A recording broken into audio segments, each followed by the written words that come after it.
Semangat pagi siswa Indonesia. Selamat berjumpa kembali bersama saya Ana Prasetyaningsih Sisilia SPD. Pada kesempatan ini kita akan belajar mengenai teks prosedur.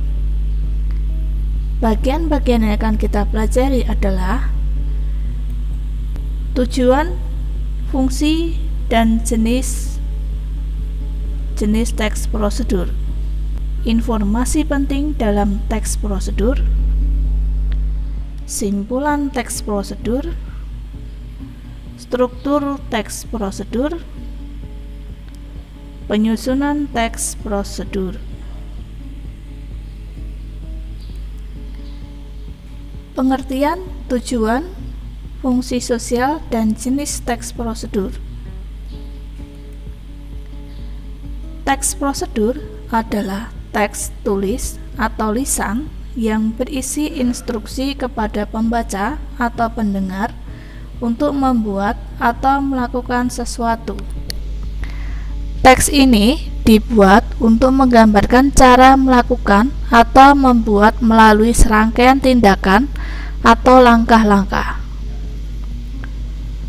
Tujuan teks prosedur adalah memberikan petunjuk atau cara melakukan sesuatu melalui serangkaian tindakan atau langkah-langkah.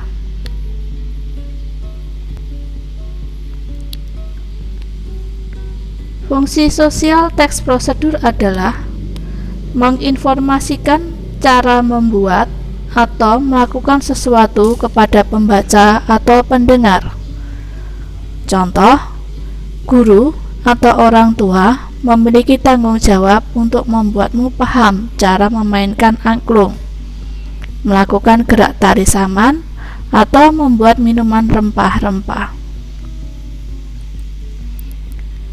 Jenis teks prosedur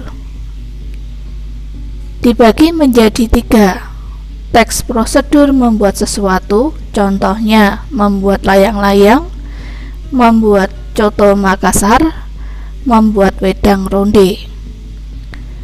Teks prosedur memainkan alat atau sesuatu, contoh bermain seluang atau seruling, bermain gangsingan, bermain gamelan.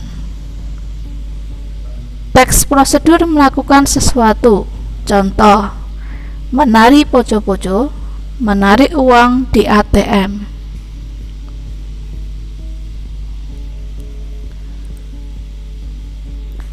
Informasi penting dalam teks prosedur. 1. Membaca keseluruhan teks prosedur. 2. Memahami isi teks prosedur.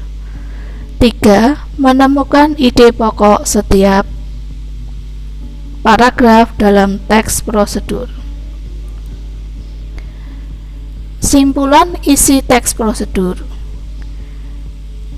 terdiri dari mencari pokok isi teks, kemudian ditambah dengan intisari teks, maka akan terjadilah simpulan dari teks prosedur tersebut. Struktur dan kebahasaan teks prosedur. Struktur teks prosedur dibagi dalam beberapa bagian. Yang pertama, tujuan. Yang kedua, bahan-bahan atau perlengkapan. Yang ketiga, langkah-langkah. Yang keempat, penutup. Kebahasaan dalam teks prosedur menggunakan penomoran yang menunjukkan urutan atau tahapan, menggunakan kata yang menunjukkan perintah atau imperatif, menggunakan kata ganti orang kedua, penggunaan konjungsi yang menunjukkan urutan, menggunakan kata keterangan. Penyusunan teks prosedur. Langkah-langkah menyusun teks prosedur. Menentukan topik yang akan dituliskan dalam teks prosedur.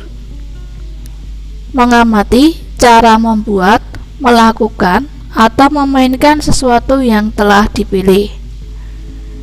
Menuliskan tujuan teks prosedur yang akan ditulis, mencari data tentang topik yang akan ditulis, mencatat alat dan bahan yang digunakan, menuliskan menjadi teks prosedur padu, mencatat langkah-langkah secara sistematis. Sekian materi hari ini. Sampai jumpa kembali pada materi yang akan datang. Salam Indonesia.